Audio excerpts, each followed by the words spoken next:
कहानी चल रही थी 23/9/66 की रात्रि क्लास।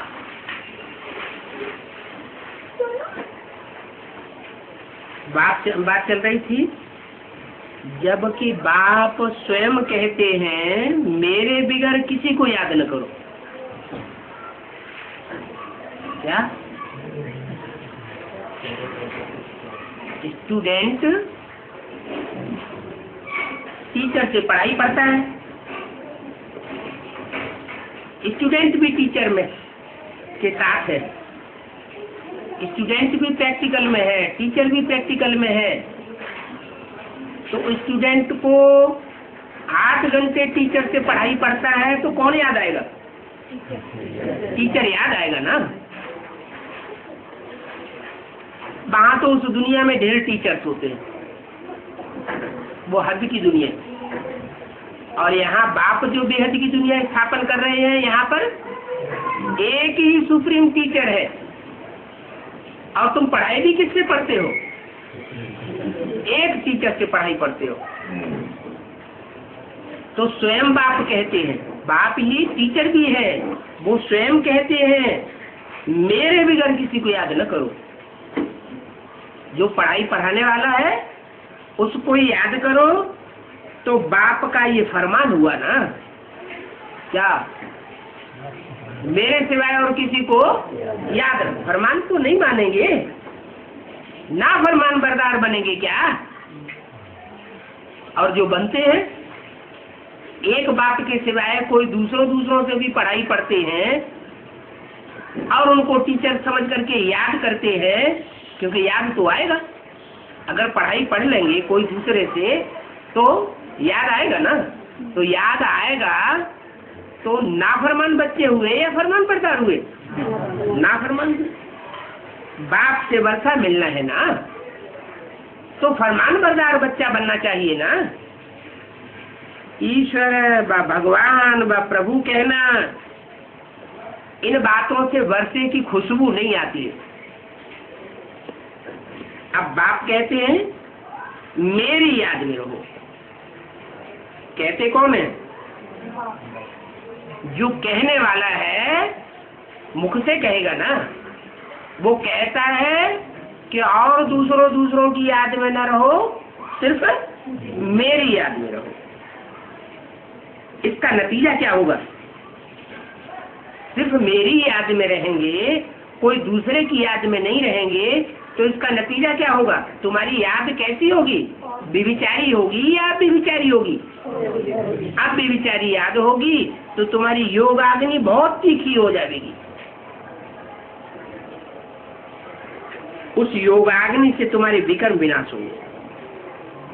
क्या सिर्फ मेरे को याद करेंगे और कोई को याद नहीं करेंगे, तो जो तीखी अग्नि होगी अब बेविचारी याद की, उससे तुम्हारे सारे विकर्म दग्ध हो जाते हैं। तुम बच्चों को फरमान बरदार बनना है। क्या अभी भी ऐसी गलती होती रहती है? क्या गलती होती रहती है? एक को छोड़ करके अनेकों से सुनते रहते हो, तो नाफरमान हुए ना। यहाँ तो एक से ही पढ़ाई पढ़नी है, एक से ही वर्षा लेना है, एक को ही याद करना है, धंधा आदि भी करना है। ऐसे नहीं कि धंधा आदि छोड़ देना है, पेट के लिए दूसरों से भीख मांगनी है, नहीं। शरीर निर्वाहार्थ ये धंधा आदि तो करना ही है। क्या मान लो सरेंडर है, तो सरेंडर है तो तन तो है ना। तन तो बाबा ने दिया हुआ है ना सुरक्षा करने के लिए। ये भी अमानत है ना उस बात की, तो उसकी सुरक्षा नहीं करनी है? सुरक्षा करनी है। अच्छा, सुरक्षा भी करनी है तो उस तन के अंदर जो खाना जा रहा है वो मुफ्त का जा रहा है या कुछ मेहनत कर रहे हैं? सरेंडर भी है तो भी कुछ न कुछ मेहनत तो करनी है। आप तो कहते हैं जो सरेंडर है वो 16 घंटे मेहनत करे। क्या 8 घंटे भविष्य 21 जन्मों के लिए और 8 घंटे मेहनत करें वर्तमान शरीर के पोषण के लिए। नहीं तो शरीर का पोषण अगर यज्ञ से होगा और करेंगे कुछ भी नहीं तो बोझा चढ़ेगा ना। तो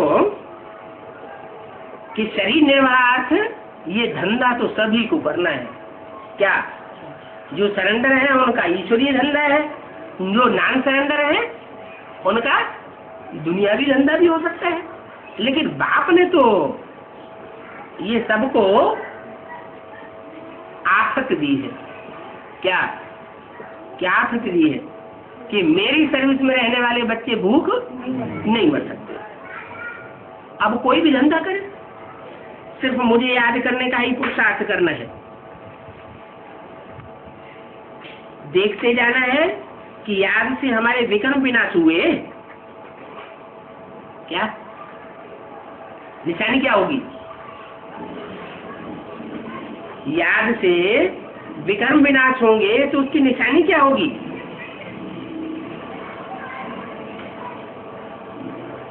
क्या निशानी होगी? मन बुद्धि एकाग्र होगी। याद से जब पाप कर्मों का बोझा भस्म होगा तो हल्कापन महसूस होगा, और जब हल्कापन महसूस होगा तो खुशी रहेगी। किसी के ऊपर ज्यादा वजन लाद दिया जाए तो वजन से तो उसका दर्द करेगा, वजन बढ़ेगा ना। ऐसे ही किसी के ऊपर ज्यादा कर्जा लाद दिया जाता है या ज्यादा कर्जा हो जाता है तो कर्जा कितना अंदर अंदर दुख देता है, उसी में बुद्धि लगी रहती है तो दबा हुआ रहता है ना, खुशी गायब रहती है। इसलिए बाप कहते हैं कोई कर्जा मत उठाओ। यहाँ भी जो सरेंडर हो जाते हैं और ईश्वरीय सेवा कुछ नहीं करते हैं तो कर्जा उठाते हैं कि नहीं? तो कर्जा उठाते हैं। तो बाप कहते हैं अभी बहुत हल्के फुल्के रहने का टाइम है। अगर खूब बाप की अव्यभिचारी याद में रहेंगे, कोई याद नहीं करेंगे सिवाय बाप के, तो तुम्हारे पाप कर्म जल्दी जल्दी भस्म होंगे और तुमको हल्कापन महसूस होता है। जब कर्मातीत अवस्था हो और लड़ाई सामने खड़ी हो तब समझा जाए हमारे विकर्म विनाश हो गए। क्या ऐसा भी टाइम आएगा कि लड़ाई सामने दिखाई पड़ेगी? ये महाभारत गृह युद्ध है। इस युद्ध से पसार जरूर होना पड़ेगा, है नहीं? हमको लड़ाई झगड़े से क्या मतलब? ये युद्ध जो है वो लड़े बगैर राजाई नहीं मिलेगी। तुम बच्चों को ये पुरुषार्थ करना है। बाकी की बातें तो बाप रोज बतलाते रहते हैं। चक्कर कैसे फिरता है, भक्ति मार्ग क्या है, रोज ही सुनते हो। मूल बात है ये देह सहित देह के संबंधियों को भूल मामेकम याद करो। देह को भी भूलो और देह के जो भी संबंध हैं उन सबको भूलो और सिर्फ मामेकम मुझे एक को याद करो। कोई दूजम तीजम को याद न करो। माम माना मुझे एक को। ये तो क्लियर बात है, इसमें क्लियर करने की कोई बात गुंजाइश है नहीं।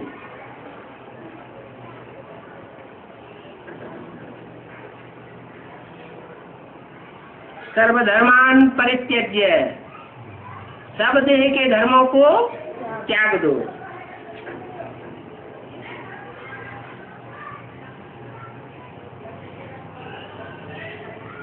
जो भी देह के धर्म है, मैं हिंदू हूँ, मैं मुसलमान हूँ, मैं ये हूँ, ये सब भूल कर अपने को आत्मा निश्चय कर बाप को याद करो। ये मूल बात है। बाकी मुरली तो रोज मिलती है। ये अथाह खजाना है। क्या मुरली? मुरली किसे कहा जाता है? भगवान स्वयं भगवान जो अपने मुख से बोलता है वो है मुरली।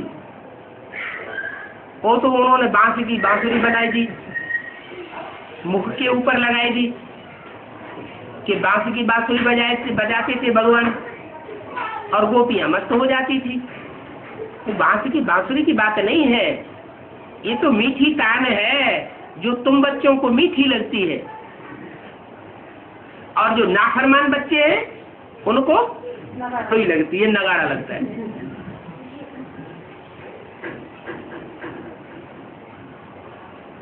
ये अथाह खजाना है। मुरली मिस करना ठीक नहीं है। क्या रोज की मुरली जरूर सुननी है, मुरली खजाना मिल सकती है।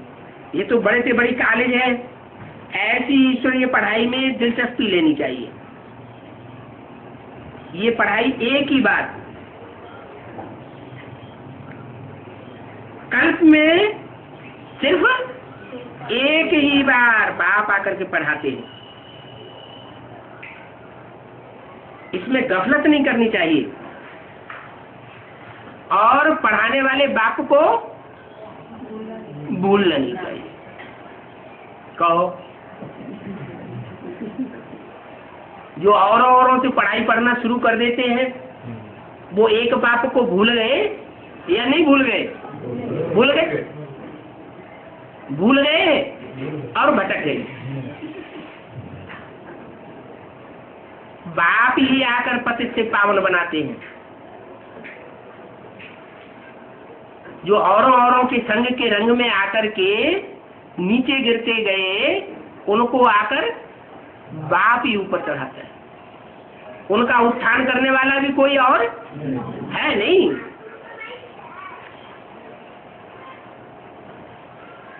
हेल्थ वेल्थ अगर मिल जाती है तो हैप्पीनेस जरूर मिलती है। यह है आत्मा की तंदुरुस्ती। सच्चा ज्ञान मिलता है तो आत्मा तंदुरुस्त हो जाती है। और वेल्थ ये ज्ञान रतन है ही जो 21 जन्मों में स्थूल रतन बन जाएंगे और 21 जन्मों के आधार पर 63 जन्मों में भी जो पुरुषार्थ के संस्कार अभी संगम युग में पढ़ते हैं वो संस्कार वहां भी हमको ऐसी कमाई कराएंगे। तो ये 21 जन्मों की तुम्हारी कमाई हो रही है, भरपूर कमाई है, उसमें कभी गफलत न करो। पुरुषार्थ नहीं करेंगे तो कम पद पावेंगे, अर्थात अपने को घाटे में डालेंगे। इस समय सबका घड़ा पाप से भरा हुआ है। घड़ा कौन सा है? ये बुद्धि में पापों के संस्कार समाये हुए हैं, जो अनेक प्रकार के अनेकों के संग में रह करके पाप किए हैं, संग का रंग लगाया है, वो बुद्धि में संस्कार समाये गए। कोई चोरी करता है, एक बार चोरी करता है तो उसको उतना ज्यादा फील होता है। पहली बार जो चोरी करता है ना तो उसको ज्यादा फील होता है, फिर दूसरी बार करता है तो कम फील होता है, तीसरी बार करता है तो और कम फील होता है। ऐसे करते करते उसकी आदत पक्की हो जाती है। फिर समझते हैं हमारा यही धंधा है, हम चोरी नहीं करेंगे तो खाएंगे क्या। फिर चोरों के यहाँ जन्म मिल जाता है। कसाई का बच्चा कसाई के घर में जन्म लेता है। संस्कार कहाँ से लाया? मारकाट करने की। पूर्वजन्म के संस्कार आए तो ऐसे बाप के घर में जन्म ले लिया कि जन्म लेते ही वो संस्कार पक्के हो गए कि गाय काटना कोई पाप, बकरी काटना कोई पाप नहीं। उसकी बुद्धि में बैठता ही नहीं कि ये भी कोई पाप है। ऐसा पापों का जमघट बैठ जाता है। तो बाप कहते हैं जब सबका घड़ा भर जाता है तब मैं आता हूं।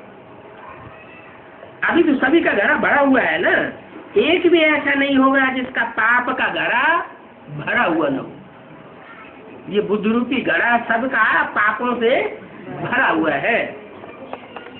अब बाप कहते हैं मैं तो साधुओं का भी उद्धार करने आया हूं। क्या साधु संत महात्मा तो समझा जाता है ये ज्यादा किसी को दुख नहीं देते, भले दुख नहीं देते हैं तो भी जन्म कहाँ से लेते हैं? जन्म तो पतित पने से ही मिलता है, विष से ही जन्म मिलता है। तो मैं इन साधुओं का भी उद्धार करता हूँ क्योंकि वो भी धर्म की ग्लानि सिखाते हैं। साधु संत वो भी धर्म की ग्लानि सिखाते हैं। कैसे कैसे सिखाते हैं? परमात्मा सर्वव्यापी है। और कितनी भारी ग्लानि कर दी। परमात्मा सर्वव्यापी हो या तो फिर सभी की बातें सुनो, सभी की पूजा करो, सभी को माथा झुकाओ, जो जैसे चलाए वैसे चलते जाओ और वो ही 2500 साल चलते रहे। जिसने जो कहा सत्यवचन महाराज, किसी ने झूठ कहा सत्यवचन महाराज, सच्चा कहा तो भी सत्यवचन महाराज। अब बाप कहते हैं ये सर्वव्यापी वाला ज्ञान जो है वो सारी शक्ति को रसातल में ले गया। बुद्धि कहीं एकाग्र हो ही नहीं सकती। मैं कहता हूं कि मैं तो एक व्यापी बनकर के आता हूं। क्या मैं सर्वव्यापी बनकर के नहीं आता हूं? अगर सर्वव्यापी समझेंगे तो बुद्धि भटकती रहेगी। सो भटक गई। कहीं मंदिरों में जाते हैं, कहीं तीर्थों में जाते हैं, कहाँ कहाँ भटकते हैं, कहीं साधु संत महात्माओं के पास जाते हैं। अभी मैं कहता हूं मैं सर्वव्यापी नहीं हूं, मैं तो एक व्यापी बनकर के आता हूं।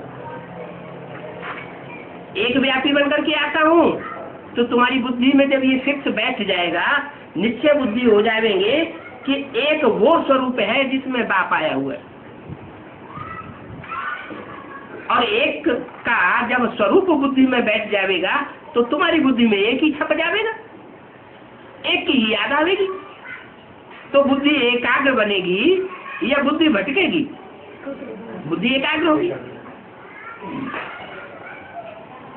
तो ये साधु संत महात्मा इन्होंने सबको अधर्मी बना दिया, धर्म भ्रष्ट कर दिया। मैं तो बच्चों का बाप हूं, सर्वव्यापी कैसे होऊंगा? मैं जब आता हूं तब तो आत्माओं को पता पड़ता है कि मैं आत्मा हूं, नहीं तो अपन अपन को देह समझे बैठे। तो मैं आकर के बताता हूं तुम आत्मा हो, ज्योति बिंदु भ्रकुटी के मध्य में चमकता हुआ सितारा। तुम शरीर नहीं हो। तुम्हारी बुद्धि में जब बैठता है तो तुम अनुभव करते हो, प्रैक्टिस करते हो, तुमको निश्चय हो जाता है कि मैं आत्मा हूं। तो जैसे आत्मा का जन्म हुआ,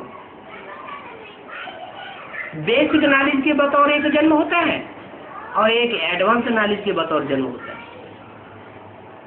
बेसिक नॉलेज में सिर्फ इतना जानते हैं कि मैं ज्योति बिंदु आत्मा हूँ, भ्रकुटी के मध्य चमकता हुआ सितारा हूँ, चैतन्य आत्मा हूँ।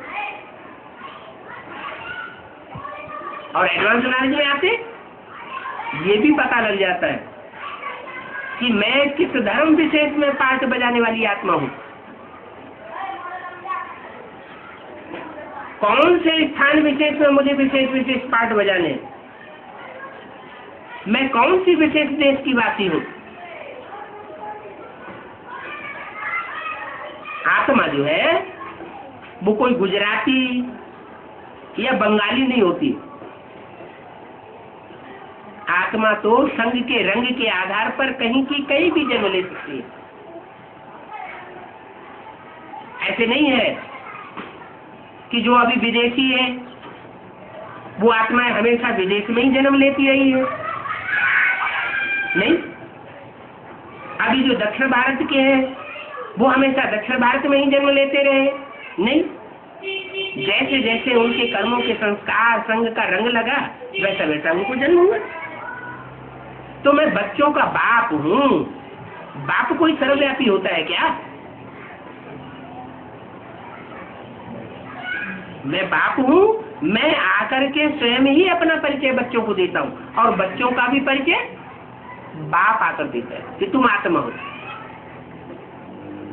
बच्चों को साथ में घर ले जाऊंगा। क्या ऐसे नहीं कि ब्रह्मा का शरीर छूट गया तो मैं वापस चला जाता हूँ, परमधाम में जाकर के बैठ जाता हूँ, या परमधाम से फिर सूक्ष्म पतनवासी ब्रह्मा के तन में आता रहता हूँ। ऐसी कोई बात नहीं।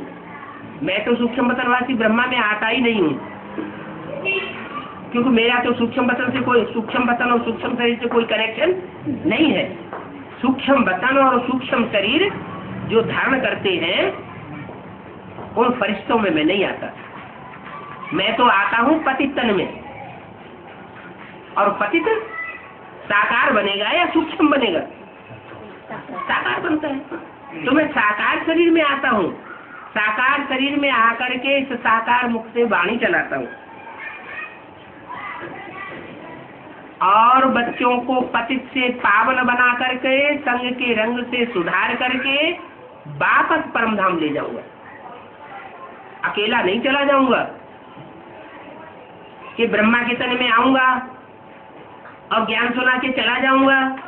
नहीं, बच्चों को वापस लेकर जाता हूँ। कौन सा चित्र बना हुआ है? वापस ले जाने वाला कोई चित्र बना हुआ है? कौन सा? झाड़ के चित्र में शिव शंकर भोलेनाथ का चित्र बना हुआ है कि सब आत्माएं उनके साथ वापस जा रही है। आत्मा बिंदु बिंदु दिखाती है। इसका मतलब ये नहीं कि हम बिंदु बन के जाएंगे, शरीर छोड़ देंगे। नहीं, शरीर में रहते हुए भी हम आत्मिक स्टेज वाले ऐसे बन जाएंगे कि जो बाप का घर आबू अब्बा का घर माउंट आबू है, वहां संगठित होकर के ऐसे रहेंगे जैसे परमधाम की स्टेज, निसंकल्प की स्टेज, कोई संकल्प नहीं, शांति लगी पड़ी होगी। दुनिया में एटम बम फट रहे होंगे, अशांति मच रही होगी, और हम बच्चे आसमानी शांति में आराम से बैठे होंगे, कोई परवाह नहीं। क्योंकि बाप ने हमको पहले ही बताया है कि तुम बच्चे परमधाम को इस सृष्टि पर उतार लेंगे। तो मैं बच्चों को साथ घर ले जाता हूँ। कहते हैं ना, नैनहीन को राह दिखाओ प्रभु। तो तीसरा नेत्र तो किसी को है नहीं। इन आंखों से जो कुछ देखते हैं वो सब भस्म होने वाला है। तीसरे नेत्र से जो हम देखते हैं वही सच्ची चीज है, क्योंकि तीसरा नेत्र हमको बाप आकर देते हैं, अविनाशी बाप आकर के हमको अविनाशी आंख देते हैं। तो नो नैन ही नहीं, वो दर दर ठोकरें खाते रहते हैं। क्या ठोकर न लगे तो उनके हाथ में क्या दी जाती है? लाठी दी जाती है। तो बाप ने आकर के ये लाठी, दंडी स्वामी होते हैं ना, तो बाप ने आकर हमारे हाथों में ये ज्ञान का लक्ष्य दिया है। लाठी लेकर और ज्यादा ठोकर खा रहे हैं। अगर लाठी लेकर के ठोकरें खाते हैं तो उनको असली लाठी नहीं मिली है। हमको तो एक ही लाठी मिली हुई है, मुरली हमको जो लाठी मिली हुई है, इससे हम विषय सागर के पार जाएंगे। हाँ, अगर औरों को पकड़ा तो बह जाएंगे। हमारा तो खवैया एक है। क्या? एक खवैया है और एक ही उसकी बल्ली है। नाव होती है ना, तो नाव में बल्ली लगाती। तो बाप ने हमको लाठी कहो, बल्ली कहो, वो हमारी जीवन रूपी नैया को पार कर रहा है। भक्ति मार्ग में दर दर ठोकरे खाते हैं। भक्ति मार्ग आता है रावण से। कितने से दिखाते हैं? 10 से दिखाते हैं। माने 10 लोगों से मत लेते रहते हैं, एक से मत नहीं लेते हैं। उन्हें अनेकों की मत चाहिए। बाप आते हैं फल देने, सबसे जास्ती भक्ति सूर्यवंश से शुरू करते हैं। क्या? सबसे जाती भक्ति सूर्यवंशी। जो सूर्यवंशी होते हैं, चंद्रवंशी नहीं। चंद्रवंशी में सबसे जास्ती भक्ति नहीं करते, क्योंकि अगर उन्होंने सबसे जास्ती भक्ति की होती, चंद्र कौन है? चंद्र ज्ञान चंद्रमा ब्रह्मा, और ज्ञान चंद्रमा को फॉलो करने वाले चंद्रवंशी। जो ज्ञान चंद्रमा ब्रह्मा को ही सब कुछ मानते हैं,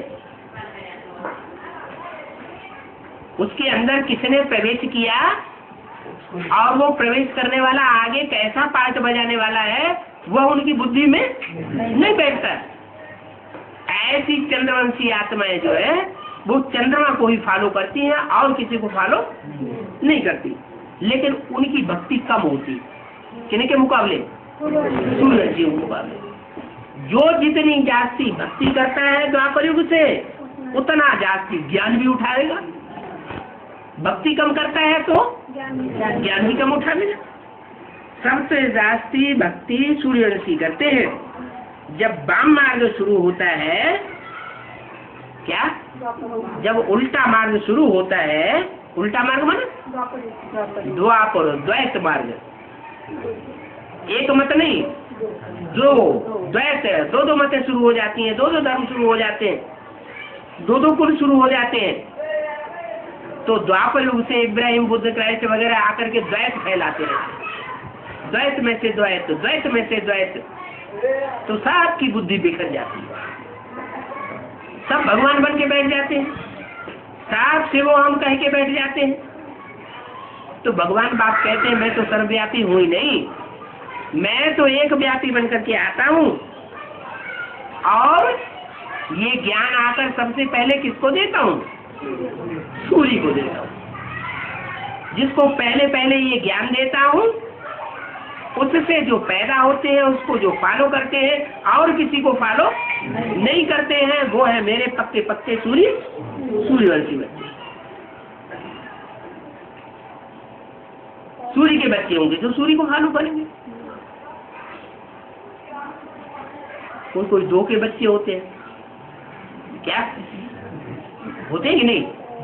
एक जन्म देता है और एक पालता है। कृष्ण के बारे में क्या कहा? कृष्ण को एक जन्म देता है और दूसरा पालता है।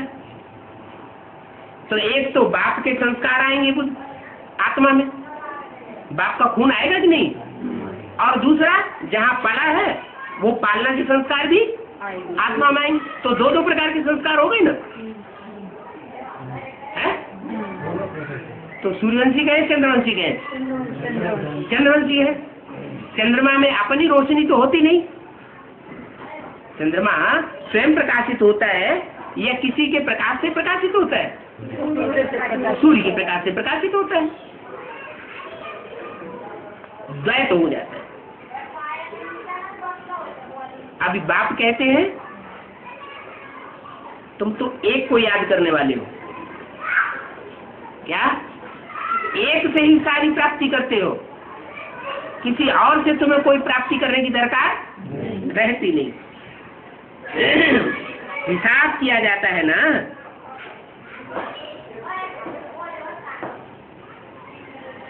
कि वहां 9 लाख होते हैं। कहाँ? सतयुग में। सतयुग कब आएगा? विनाश होने से पहले आएगा या बाद में आएगा? सत्ययुग। अगर जो पहले आएगा वो तो स्वर्णिम संगम युग होगा, उसको सत्ययुग नहीं कहेंगे। जब 9 लाख की पूरी आबादी हो जाएगी तो क्या कहेंगे? सत्ययुग। तो वो 9 लाख की जो आबादी है, वो 9 लाख सितारे आसमान वाले नहीं है, वो धरती के सितारे हैं, कि जो विनाश में सारी दुनिया में सूर्य की चमक मारेंगे। ज्ञान की चमक सारी दुनिया में फैलाएंगे, सारी दुनिया उनसे पढ़ाई पढ़ेगी। ज्ञान सूर्य के बच्चे सूर्य के समान प्रकाशित होंगे। तो 9 लाख है, तो बाकी 2500 साल में कितनी वृद्धि हो जाती है? द्वापर युग आते आते 2,500 साल में, सतयुग के आदि में पहले जन्म में तो 9 लाख, तो 2,500 साल में 21 जन्म में कितनी वृद्धि हो जाती है? 5 से 10 करोड़ हो जाते हैं, इतनी वृद्धि होती है। वहां विकार की बात नहीं होती, इसलिए वृद्धि भी कम होती है। क्या? वहां विपरीत कर्म नहीं होते। वि माना विपरीत, कार माना कर्म। कैसा कर्म नहीं होता? विपरीत कर्म। विपरीत कर्म क्या होता है? विपरीत कर्म माने पाप कर्म। जो श्रीमत नहीं है वो कर्म। श्रीमत क्या है? किसी को दुख नहीं देना, किसी से दुख नहीं लेना, न लेना है न देना है। तो बोला ऐसी आत्मा जो किसी से दुख लेती भी नहीं और किसी को दुख देती भी नहीं, तो उसके विकर्म बनते नहीं, उसका पाप कर्म बनता ही नहीं। ऐसा कौन सी युग में होता है? ऐसा सतयुग में होता है, और किसी युग में नहीं होता। त्रेता युग में भी पाप कर्म नहीं बनते। द्वापर में क्या होता है? पाप कर्म बनता। क्यों बनता है? क्योंकि एक मत नहीं रही। क्या? एक ने जो मत दी कि न दुख देना है न दुख लेना है, वो बात टूट गई। तब जब ऐसी स्टेज हो जाती है, द्वैत भर जाता है, तो दूसरों की मत पर चलने से हम अपने रास्ते को भूल जाते हैं। जो देवताओं का मुख्य धर्म है, किसी को दुख नहीं देना है, देना है तो सुख देना है, दुख नहीं देना। तो वहां सतयुग में तो विकार की बात नहीं होती, वहां तो तुम्हारा योग बल है। क्या? किससे योग लगाते हो? सतयुग में वहां किससे योग लगावेंगे? हैं? हैं? वहां किससे योग लगावेंगे? नहीं, वहां याद की शक्ति के आधार पर हमको 21 जन्म के लिए ऐसा साथी मिल जाता है जो हमारे पुरुषार्थ के समान पुरुषार्थी होता है। बस 21 जन्म उसी में बुद्धि लगती है। तो एक में लगातार बुद्धि लगेगी तो पाप कर्म बनेगा या पुण्य कर्म बनेगा? पाप कर्म बनने का सवाल ही नहीं, क्योंकि आप भी बेचारी याद है, राधा की दृष्टि कृष्ण में डूबेगी, कृष्ण की दृष्टि राधा में डूबेगी, और किसी में इंद्रियां डूबेंगी ही नहीं, तो पाप कर्म बनेगा नहीं, विचार होगा ही नहीं। वहां विकार की बात नहीं होती, माने विपरीत कर्म वहां नहीं होते, क्योंकि एक ही बुद्धि में समाया हुआ है। ये अव्यभिचार का प्रताप है। जहां व्यभिचारी दुनिया हो जाती है तो वहां दुख बहुत होता है। तो वहां है योग बल, और कलियुगी दुनिया में है भोग बल। धीरे धीरे मनुष्य गिरते रहते हैं। इन बातों को भी छोड़, मूल बात है बाप को याद करना। इन सब बातों में भी बुद्धि बिखेरने से ज्यादा अच्छा क्या है? बाप को याद करो। ईश्वर की मत पर चलना है। किसकी मत पर चलना है? ईश। ईश माना शासन करने वाला। सारी दुनिया को शासन करने वाला कौन है? हैं? अरे एक है या दो है या 4, 10, 20 है? एक है जो सारी दुनिया को शासन करने वाला ईश्वर है। तो ईश्वर को याद करना है, ईश्वर की मत पर चलना है, तो पहचानेंगे तब तो मत पे चलेंगे। अगर नहीं पहचाना होगा तो क्या करेंगे? तो एक को छोड़ करके अनेकों को पकड़ते रहेंगे। फिर क्या होगा? द्वैत मत होगी। द्वैत मत होने से व्यभिचारी याद होगी। व्यभिचारी याद होने से पाप कर्म बनेंगे। व्यभिचारी याद होगी तो व्यभिचारी वाइब्रेशन बनेगा, व्यभिचारी दृष्टि बनेगी, व्यभिचारी दृष्टि और वाइब्रेशन बनने से फिर कर्मेंद्रियां भी व्यभिचारी जरूर बनेगी। और कर्मेंद्रियां जब व्यभिचारी बनती है तो पक्का वैश्यालय की शूटिंग करने वाला बन जाता है। अभी बाप कहते हैं ईश्वर की मत पर चलना है और कोई की मत पर नहीं चलना है। ईश्वर एक व्यापी है, क्या सर्वव्यापी नहीं है। अगर कोई अपना ज्ञान सुनाता है तो उससे पूछो ईश्वर कौन है, पहले ये बताओ। अगर वो इधर उधर करता है, अगर वो इधर उधर की बात करता है तो समझ लो दाल में काला है। ईश्वर की मत पर चलना है, ये है ही मनुष्य से देवता बनने की गॉडली यूनिवर्सिटी। यहाँ यही खास बात सिखाई जाती है, क्या कि एक को याद करना है और एक की मत पर चलना है, उसको कहते हैं गॉडली यूनिवर्सिटी। अगर दो दो की मत पर चलना है, दो दो चार चार को याद करना है तो वो है सब डॉगली यूनिवर्सिटी। क्या डॉगली यूनिवर्सिटी जो है, डॉगली पढ़ाई पढ़ाई जाती है। डॉगली पढ़ाई जहाँ पढ़ाई जाती है वहाँ टीचर्स भी अनेक होते। यहाँ तो एक ही सुप्रीम टीचर है, भले निमित्त रूप में कोई बहने बैठा दी गई हो, लेकिन वो हमारी टीचर नहीं है। हमारा तो टीचर एक ही सुप्रीम बाप। ये गॉडली यूनिवर्सिटी क्यों कही गई? क्योंकि एक ही गॉड आकर के इसकी स्थापना करते हैं, एक ही गॉड पढ़ाते हैं, कोई दूसरा यहाँ पढ़ाई पढ़ाने वाला है नहीं, और दूसरे किसी की दाल यहाँ गलने वाली है नहीं। किसके ऊपर?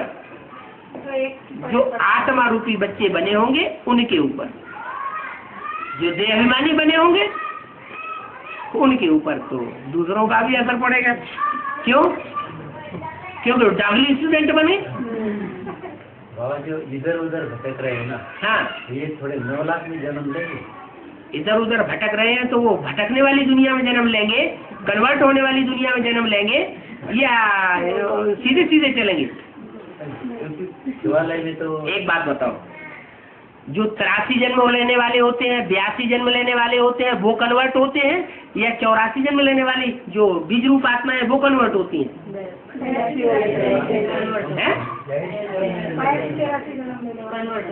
जो 82-83 कम जन्म लेने वाले हैं कच्चे ब्राह्मण बनते हैं तो कच्चे देवता बनेंगे, और यहाँ पक्के ब्राह्मण बनेंगे तो पक्के देवता बनेंगे। आदि सनातन देवी देवता धर्म वाला और दूसरे धर्म में किसी में कन्वर्ट होकर के जा नहीं सकता। आदि सनातन धर्म का होगा तो आदि देव को पकड़ेगा कि बाद देव को पकड़ेगा? आदि देव को पकड़ेगा। बाद में तो इब्राहिम बुद्ध टाइप ये सब बाद वाले हैं ना। बाद वालों को देह अभिमान की बात ही बहुत चढ़ती है। तो ईश्वर की मत पर चलना है, ये है ही मनुष्य से देवता बनने की गॉडली यूनिवर्सिटी। क्या ये कौन सी यूनिवर्सिटी है? मनुष्य से देवता बनने वाली यूनिवर्सिटी है। और देवताएं 16 कला संपूर्ण को कहा जाता है। देवताएं वो हैं जो पूरे 84 जन्म लेते हैं। एक जन्म भी अगर कम हो जाएगा तो वो देवता की कैटेगरी में नहीं आएगा, वो अधूरा ब्राह्मण है और अधूरा देवता बनेगा। जो अधूरा देवता बनेगा 83 जन्म लेने वाला, उसका मुखिया कौन होगा? सेकंड नारायण, नंबर 2 का नारायण होगा। तो नंबर 2 के प्रभाव में आ जाएगा। यहाँ भी नंबर 2 के नारायण के प्रभाव में आएगा और वहां भी प्रभाव में आएगा, प्रजा बनेगा। और द्वापर युग में भी जो द्वैतवादी धर्मपिता पहले पहले सृष्टि पर उतरता है उसके धर्म में कन्वर्ट हो जाएगा। यहाँ भी हमको धोखा देगा, शूटिंग करेगा, और वहां भी धोखा दे करके शूटिंग करेगा। कहाँ? द्वापर युग में कन्वर्ट होकर के दूसरे धर्म में चला जाएगा, भागेगा अरब देश की तरफ। कौन से देश की तरफ? अरब। रब, रब माने ईश्वर, भगवान। अरब माने कोई भगवान नहीं।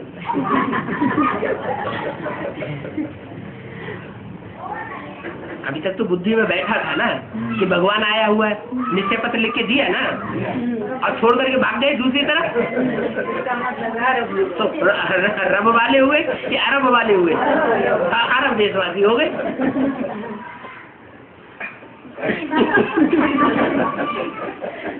तो ये है गॉडली यूनिवर्सिटी। रेगुलर पढ़ाई चाहिए। क्या है?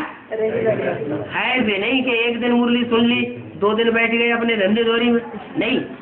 ईश्वरीय पढ़ाई का महत्व चाहिए। 1 हफ्ते का कोर्स भी पूरा किया होगा तो भी मुरली अच्छी रीति समझ में आ जाएगी।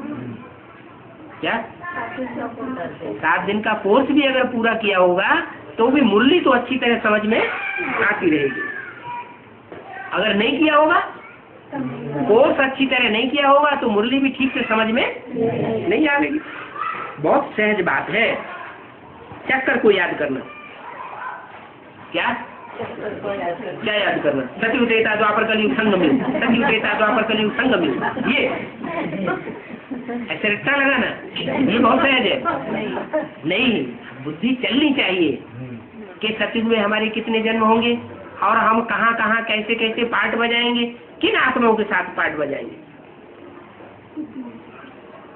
यहाँ वो विशेष विशेष आत्माएं कौन है जिनके साथ हमको यहाँ भी शूटिंग करनी है और सतयुग में भी पार्ट बजाना है,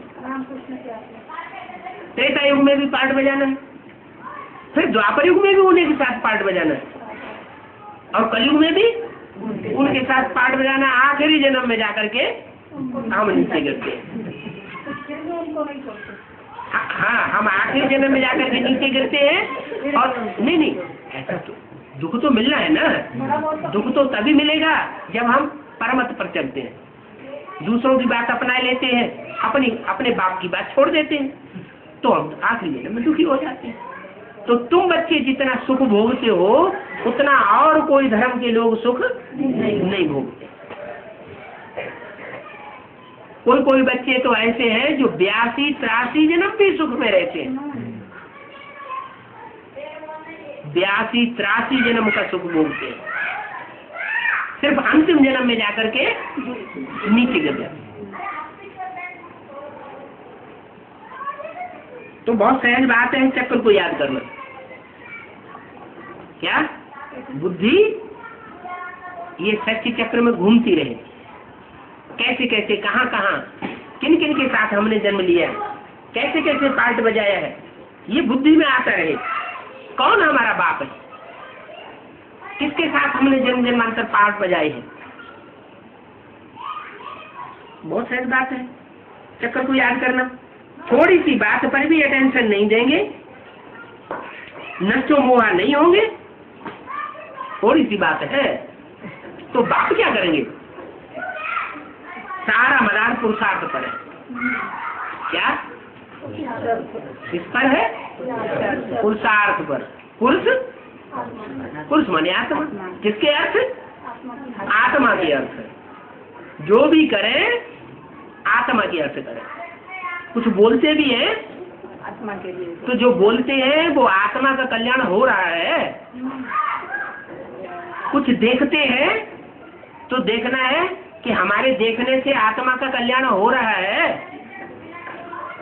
कल्याण हो रहा है या हम किसी का कल्याण कर रहे हैं? क्या देखने से कल्याण दोनों होता है कि नहीं? अटैचमेंट के पूर्वक किसी को देखा तो क्या होगा? अकल्याण होगा। और नष्टो मोह होकर के देखा कि इन आंखों से जो कुछ हम देखते हैं वो सब ढकोसला खत्म होने वाला है। तो ऐसी आत्मिक दृष्टि जो है उससे कल्याण होगा। दृष्टि है ना, दृष्टि जैसी होगी वैसी वृत्ति बनेगी, और वृत्ति जैसी होगी वैसा वाइब्रेशन बनेगा। तो दूसरे का भी कल्याण होगा, अपना भी कल्याण। आत्मिक दृष्टि से दूसरों का कल्याण होता है, अपना भी कल्याण होता है। और दैहिक दृष्टि से अपना भी अकल्याण होता है और दूसरी आत्माओं का भी अकल्याण होता है।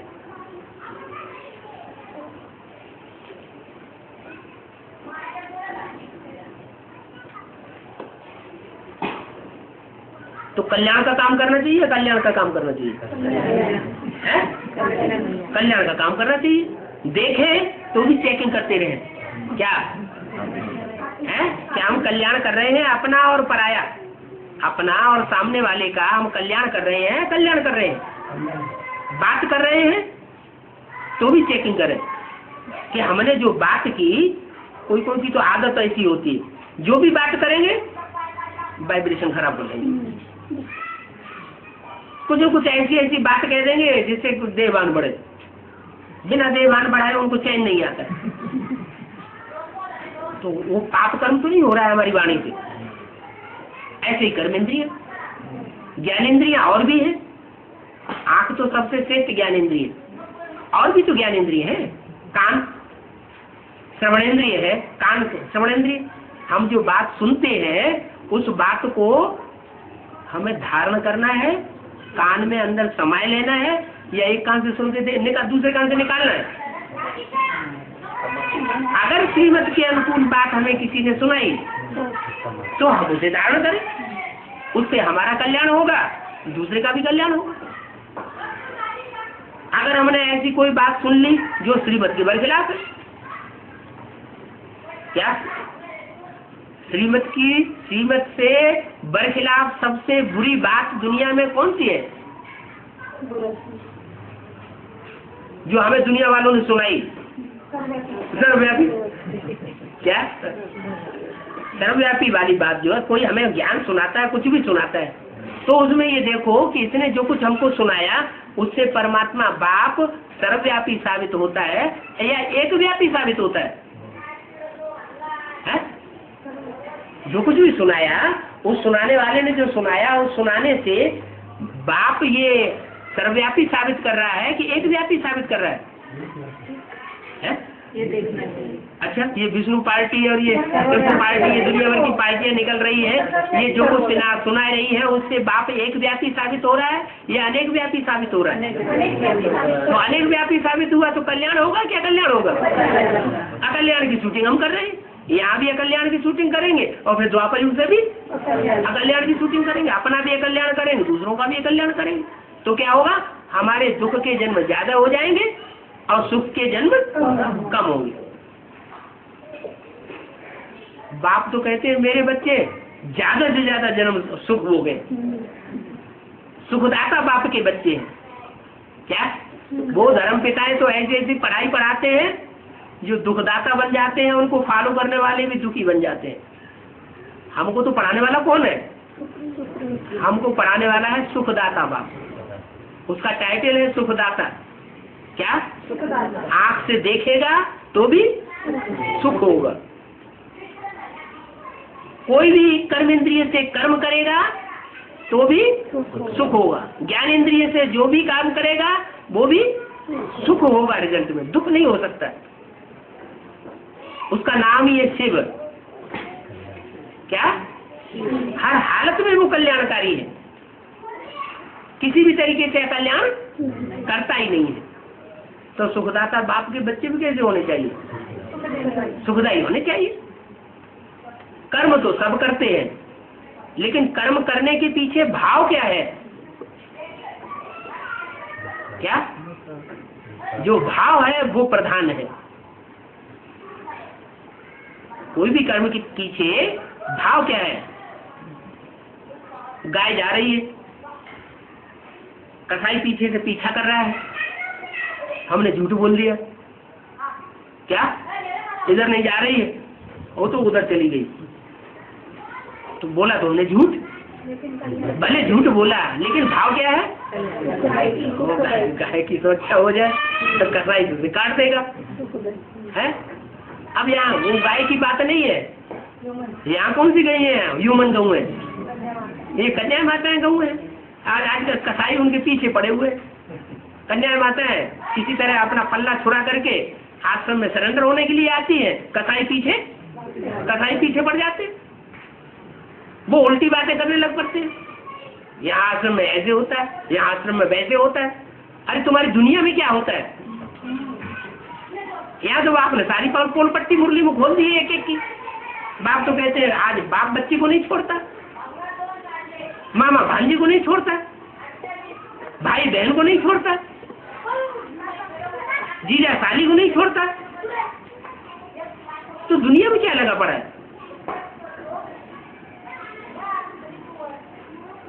बाप आकर के जो कुछ देते हैं वो और दुनिया में कोई दे ही नहीं सकता। वो सुखदाता है, उसको दुखदाता का टाइटल कोई देना चाहे तो उसको मिल नहीं सकता। सूर्य के ऊपर कोई कीचड़ उछाले, कीचड़ ले इकट्ठा करे तो क्या होगा? वो कीचड़ वापस ही आएगा, उसी के मुंह पे पड़ेगा आके। थोड़ा टाइम लगेगा लेकिन गिरेगा वहीं आके। इसलिए निश्चिंत रहना चाहिए। क्या किस बात से? कोई ग्लानि करता है तो उससे प्रभावित नहीं होना चाहिए। कोई हमारी ग्लानि करता है, हमारे बाप की ग्लानि करता है और हम प्रभावित है, कैसे कैसे करता है, हमसे नहीं सुना जाता, हम नहीं सुन सकते, हम मार पिटाई कर देंगे। नहीं, हम इसके निमित्त न बने।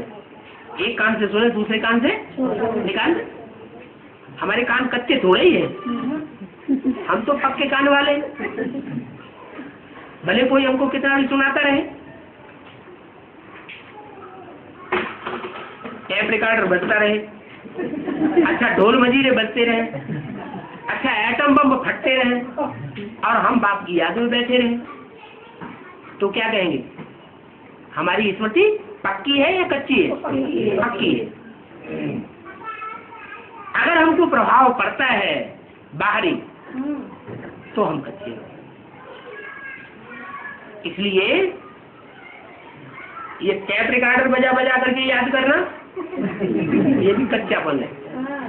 कोई माँ होती है वो अपने बच्चे को याद करती है, बच्चा लंदन में पढ़ाई पढ़ रहा है तो क्या ढोलक मजीरा बजा बजा के याद करती है? ये ओरिजिनल याद है या डुप्लीकेट याद है? डुप्लीकेट। तो भगवान को डुप्लीकेट याद क्यों करना? भगवान नहीं देखता ये हमको डुप्लीकेट याद कर रहे हैं? अंदरूनी लगन नहीं है तो ढोलक मजीरा बजा रहे। बाप कहते हैं याद भी कैसी होनी चाहिए? ओरिजिनल याद होनी चाहिए, सच्ची याद होनी चाहिए, लगन होनी चाहिए, प्यार होना चाहिए परमात्मा के प्रति कि हमको उससे क्या मिलता है। जन्म जन्मांतर के लिए प्राप्ति होती है, एक जन्म की प्राप्ति नहीं है। 21 जन्मों की प्राप्ति और 21 जन्मों के आधार पर 63 जन्मों की भी प्राप्ति है। आधार पर कैसे? हाँ, यहाँ 21 जन्मों का हमने जो पुरुषार्थ किया ना प्राप्ति का, उस 21 जन्मों के आधार पर हमारी प्रैक्टिस पड़ गई। क्या? याद की भी प्रैक्टिस, कर्म करने की भी प्रैक्टिस, सेवा करने की भी प्रैक्टिस, दैवी गुण धारण करने की भी प्रैक्टिस। ये जो प्रैक्टिस हम तीव्रता से धारण करते हैं वो 63 जन्मों में वो संस्कार हमारे साथ रहते हैं तीव्र पुरुषार्थ करने के। यहाँ जितना हम तीव्र पुरुषार्थी बनेंगे वो तीव्र पुरुषार्थ के संस्कार वहां भी जाएंगे। जैसे बाबर है, बाबर छोटा सा सिपाही था और क्या बन गया? भारत का सम्राट बन के बैठ गया। तो एक ही जन्म में इतना भारी पुरुषार्थ कैसे कर लिया उसने? ये संस्कार थे उसके, ये संस्कार करने के पुरुषार्थ होते हैं। पुरुषार्थ यहाँ किया है उन आत्माओं ने, तो जो पुरुषार्थ किया है वो पुरुषार्थ बाप हमको सिखाते हैं। ऐसा तीव्र पुरुषार्थी और कोई बना नहीं सकता जो बाप हमको तीव्र पुरुषार्थी बनाते हैं। ऐसा तीखा ज्ञान और किसी का है ही नहीं। कैसा? चंद्रमा की तरह, एक ही जन्म में राजा बनने का। चंद्रमा की तरह। चंद्रमा का तीखा पुरुषार्थ नहीं है, तीखा ज्ञान नहीं होता है। चंद्रमा का तो बहुत मीठी मीठी रोशनी होती है। क्या? चंद्रमा की इतनी शीतल रोशनी, मीठी रोशनी होती है कि कीड़े मकोड़े भी, बिच्छू टिंडन भी वो उस रोशनी में पलते रहते हैं। सूर्य की रोशनी में जो कीड़े मकोड़े बिच्छू टिंडन है वो मर जाते हैं या भाग खड़े होते हैं अंधेरे में। हाँ, जमीन के नीचे चले जाते हैं, जय अभिमान की मिट्टी में गड़ जाते हैं। क्या? दूसरे धर्म की आत्माएं जलाई जाती है या गाड़ा जाता है उनको गाड़ा जाता है। ये कहाँ की रस्म पड़ी?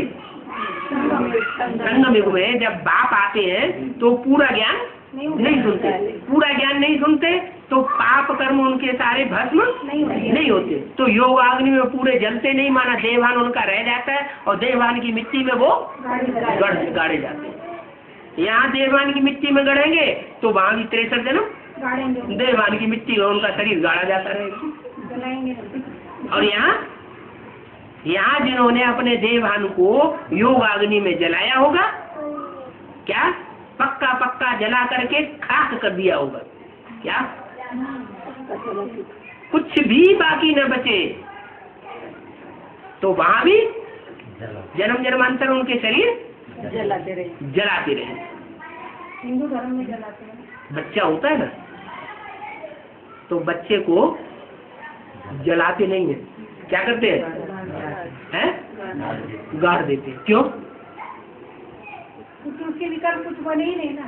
नहीं, यहाँ भी जो बच्चा बुद्धि होते हैं ज्ञान में पूरा ज्ञान नहीं उठाते, बच्चा बुद्धि बन के रह जाते हैं, तो वो देवान की मिट्टी में गड़ते जरूर है, जैसे बेसिक नॉलेज वाले। बच्चा बुद्धि वाली नॉलेज है ना, बेसिक नॉलेज है ना, छोटे छोटे बच्चों की पढ़ाई है, एडवांस नॉलेज तो वो पढ़ते ही नहीं। तो फिर अगर जब वो मरेंगे तो देवान की मिट्टी में गड़ेंगे। तो सारा फाउंडेशन यहाँ पड़ता है, क्या सारा फाउंडेशन यहाँ पड़ता है। 21 जन्मों का भी फाउंडेशन यहाँ पड़ रहा है और 63 जन्मों का भी फाउंडेशन यहाँ पड़ रहा है। रावण राज्य का भी फाउंडेशन यहाँ पड़ रहा है और राम राज्य का भी फाउंडेशन यहाँ पड़ रहा है।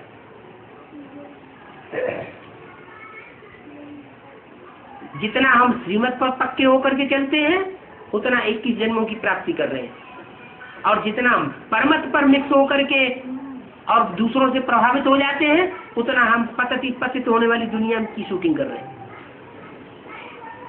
क्योंकि हर आत्मा जो सतयुग में जाती है वो त्रेता युग में, द्वापर युग में गिरती तो है ना। ऐसी कोई आत्मा है जो सतयुग में जाए सूर्यवंशी बने और त्रेता में जाके चंद्रवंशी न बने? हर मनुष्य आत्मा को नीचे गिर करके सूर्यवंशी से चंद्रवंशी जरूर बनना पड़ेगा। फिर द्वापर युग में वैश्यवंशी विषय विकारों को भोगने वाला जरूर बनना पड़ेगा, चाहे वो रामकृष्ण की ही आत्माएं क्यों न हो, उनको भी नीचे गिरना पड़ता है। हाँ, ये हो सकता है कि कोई आत्माओं की गिरने की गति धीमी होगी, माने जो ज्यादा श्रीमत पर चलने का यहाँ पुरुषार्थ करेंगे उनकी गिरने की गति धीमी होगी, और जो यहाँ श्रीमत पर चलने का ध्यान नहीं देंगे, बाबा के महावाक्यों पर ध्यान देते ही नहीं, बाबा की पढ़ाई का ध्यान देते ही नहीं, मुरली रोज ध्यान से पढ़ते ही नहीं, जो पढ़ाई पे यहाँ ध्यान नहीं देते, तो उनका फिर शूटिंग कैसी होती है? जल्दी से नीचे गिरती है। ज्यादा पाप करते हैं तो ज्यादा पाप करने से आत्मा जल्दी नीचे गिरती है। जैसे सेकंड नारायण है, क्या सेकंड नारायण और नारायणी सतयुग में बनेंगे, सेकंड नारायण 2 नंबर के, लेकिन द्वापर युग से दूसरे नंबर के धर्मपिता में संघ का रंग लग जाएगा। क्यों? दूसरे नंबर का धर्मपिता इब्राहिम आकर के उनमें प्रवेश करेगा। कब प्रवेश करता है? किन में प्रवेश होता है? पतित में प्रवेश होता है या पावन में प्रवेश होता है? जो कमजोर बन जाती है आत्माएं उनमें पावरफुल आत्माएं प्रवेश करती है। हम सूर्यवंशियों में प्रवेश नहीं हो सकता, इब्राहिम भी प्रवेश नहीं कर सकते, इब्राहिम के फॉलोअर्स भी प्रवेश नहीं कर सकते, बौद्धी भी प्रवेश नहीं कर सकते, बौद्धियों के फॉलोअर्स भी हम में प्रवेश नहीं कर सकते। हम तो सूर्यवंशी है। सूर्यवंशियों में उन आत्माओं का, विधर्मी आत्माओं का प्रवेश नहीं हो सकता। वो हमारे ऊपर कंट्रोल, हमारे ऊपर सवारी करेंगे।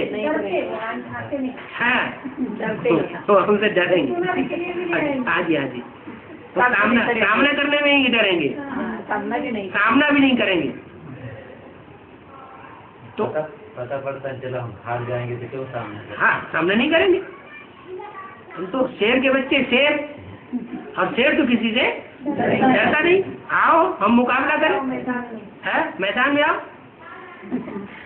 लेकिन शेर भी दो तरह के होते हैं। क्या? किसके वार करते हैं? एक शेर होता है बबर शेर, चौड़े मोड़े वाला, और एक होता है छोटे मोड़े वाला, लंबी लंबी चित्तियां पड़ी हुई होती हैं, उसे कहते हैं बाघ है। और एक होता है शेर। तो शेर जो है वो सीधा आक्रमण करता है। इधर से गोली आई तो जिधर से गोली आई वहीं छलांग मारेगा सीधा। ये नहीं देखेगा कि वहां जहाँ से गोली आई वो 2-4 गोलियां और छोड़ देगा। और चीता क्या करेगा? बाघ देखेगा गोली आई, फटाक से पोजीशन ले लेगा, पोजीशन लेगा और देखेगा अब हाँ वो जा रहा है पीछे, मौका देख करके मार देगा। तो त्रिमूर्ति में भी एक है बबर शेर, क्या, और एक है बाघ। हमारे देश का राष्ट्रीय पक्षी राष्ट्रीय पशु कौन सा है? कौन सा शेर है? बबर शेर। हमारे भारत का राष्ट्रीय पशु कौन है? शेर तो है, लेकिन शेर 2 प्रकार के बताए ना। कौन है? बाघ, क्या, चीता, टाइगर। क्या? हमारा देश का जो वो है, क्या नाम, पशु राष्ट्रीय है, वो है चीता है। हाँ जी। तो हम तो शेर के बच्चे शेर हैं। ऐसे तो मुरली में बोला है कि मुरली में 3 शेर है ही नहीं। क्या? ज्ञान की दहाड़ मारने वाले जो 3 शेर दिखाए गए हैं आजकल नोटों में, झंडे में, स्टाम्प पेपर्स में, वो 3 शेर वास्तव में 3 शेर नहीं है। उनमें शेर एक है और बाकी 2 है घोड़ा और बकरी। क्या? मनरूपी घोड़ा और एक है बकरी। जिसने कान पकड़ लिया बस उसी के होके बन जाते हैं। घोड़ा जिसने लगाम पकड़ ली, जिसने उसकी लगाम पकड़ ली बस उसी का बन के रह जाएगा। तो मन को लगाम में रखो। किसके द्वारा? बुद्धि के द्वारा। बुद्धि से ज्ञान मिला हुआ है। जो ज्ञान मिला हुआ है उस ज्ञान के आधार पर हम मन रूपी घोड़े को कंट्रोल कर सकते हैं। ओम शक्ति।